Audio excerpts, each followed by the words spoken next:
તો કેમ છો ફ્રેન્ડ, સ્વાગત છે તમારું મારા ન્યૂ બ્લોગમાં। તો હું અને મારા થોડાક મિત્રો દ્વારકા મોસ્તો છે એટલે જઈશું સેવામાં।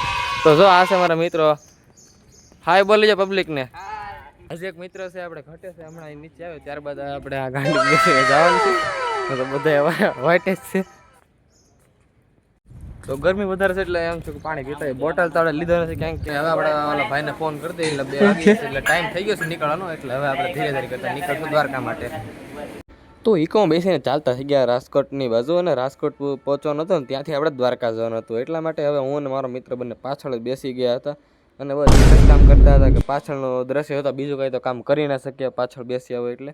અને વાત ના પૂછવા તો ગરમી પણ એ બહુ ઝાઝી હતી, શર્ટ પલાળી લીધા મારા અને મારા મિત્રના બંનેના, અને પાછળની ક્લિપ 2-3 ઉતારી લીધા બાદ ત્યાં રાજકોટ રહીને આપણે પહોંચી ગયા જામનગરના રસ્તે, અને જામનગરનું વ્યૂ ઉતારી લીધા ત્યારે હું અને મારો મિત્ર વિડીયો ક્લિપ ઉતારતા ત્યાં વાતમાં તો આ કંપની તમે જોઈ છે નાયરા કંપની, કોણ કોણે જોઈ કોમેન્ટ કરજો।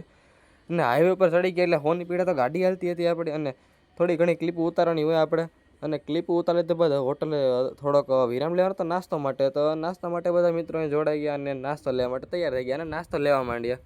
ત્યારબાદ હવે નાસ્તો લઈ લીધો અને નાસ્તો કરવા માટે જઈ રહ્યા હતા, નાસ્તો કરીને ત્યારબાદ આપણે પાછું દ્વારકા માટે પણ નીકળવાનું હતું, એટલા માટે બધા બેસી ગયા નાસ્તા માટે। તો હાલો નાસ્તો કરો, નાસ્તો કરીને પાણી બધાએ પી લીધું હતું। સિક્રેટમાં થોડીક વાત કરી લીધા બાદ આપણે થોડી ક્લિપ ઉતારી લઈએ, અને વિડીયો ગમે તો લાઈક શેર કોમેન્ટ અને સબસ્ક્રાઈબ કરી જ દેજો। અને આ થોડોક મિત્રોને ફોટો શૂટિંગ કરાવી એટલે ફોટો શૂટિંગ કરી લીધી અને વિકોબાદ થઈ ગયા ચાલતા। ત્યાં અલ્પેશ મારી એન્ટ્રી, मतलब वो अलग ही लेवल का बंदा था।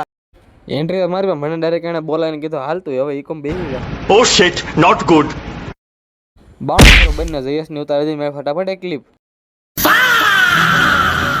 અને ત્યાં તો અંદર મોટી ચર્ચા હાલતી।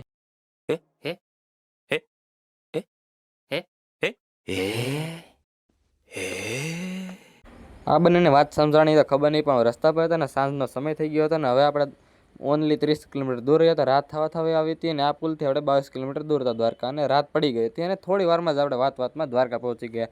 અને દ્વારકા પહોંચીને પણ અલગ જ કાંઈક ખુશી થતી હતી, કારણ કે ક્યારેય હવે દ્વારકા આવ્યા નહોતા। થોડી વાર માટે ઇકો રોકીને પૂરો ખાતો મિત્રોને મેં 2-3 ક્લિપ ઉતારી લીધી, અને રોડનું થોડી ક્લિપ ઉતારી લીધી, ત્યાં અલ્પેશને બીજા ભાઈ એન્ટ્રી મારી દીધી।